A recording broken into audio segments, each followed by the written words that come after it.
সিদিনা নিশা 2 বাজিছিল। এন্ধাৰ গহ্বৰত হেৰুৱাই দিছিলোঁ মোৰ উপস্থিতিৰ অনুমান। এটি কলম আৰু এখিলা উকা কাগজ, লিখিম বুলি ৰৈ যোৱা বহুতো অনুভৱৰ টোপোলা। নিশাবোৰে গ্ৰাস কৰিছিল মোক মোৰ অনুৰণনৰ মাজতে। হাবিয়াস কৰিছিলোঁ শব্দ বিচাৰি বিচাৰি। পোৱা নোপোৱাৰ অভিযোগ নাছিল, মাথো কাম্যতা আছিল এটি পূৰ্ণ জীৱনৰ সময়। উকা কাগজত সপোনে পাখি মেলিছিল যদিও শব্দবোৰচোন মোৰ কাষলৈকে নাহিল। কিমান অসহনীয় উত্তাপ বুকুত পিন্ধি ৰৈছিল। অগ্নিগহ্বৰৰ জ্বলন্ত অগ্নিশিখাত দহি দহি যেন মোক শেষ কৰিব।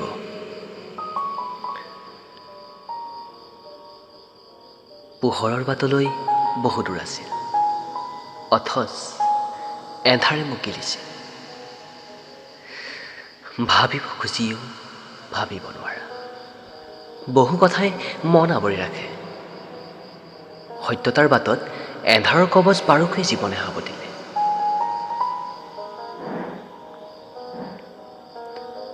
যান্ত্ৰিকতাৰ নগৰত এন্ধাৰবোৰ সাৰে ৰয়। চিকমিক লাইটৰ ৰঙীন আভাত ৰাতিবোৰ নিৰলস হৈ পৰে যদিও এটি বিন্দুত মৃদু সূৰ্যৰ প্ৰতিবিম্ব আলিৰ মাজে মাজে প্ৰতিফলিত হয়।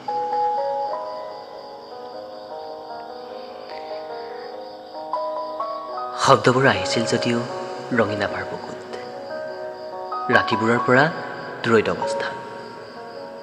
মই মোক সুধিব খুজিও ৰৈ গ'লো। আবুল লগা ষ্টপেজত য'ত পোহৰ নাছিল, আন্ধাৰ নাছিল, আছিল মাথো নিৰ্জনতা সুখী প্ৰজা। আৰু শব্দবোৰেচোন তাতেই জিৰণি লৈছিল। মই আঁকিব খোজা কল্পচিত্ৰত সিহঁত মাথো নাছিল।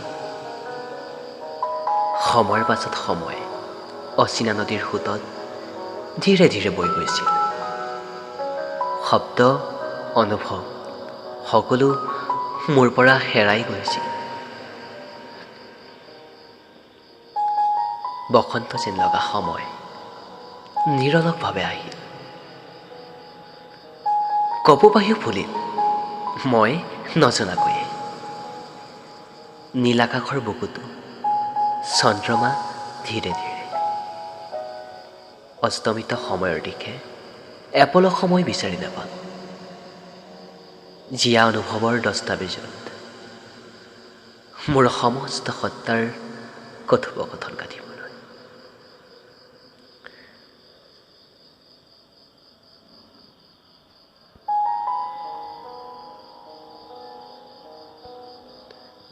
আৰু এইদৰে ৰাতিবোৰ হেৰাই গ'ল অন্য এটি দিনৰ পোহৰত। লিখিম বুলি ভবা বহু জীয়া মালিতা আন্ধাৰৰ নিজান কোঠাত হেৰাই গ'ল।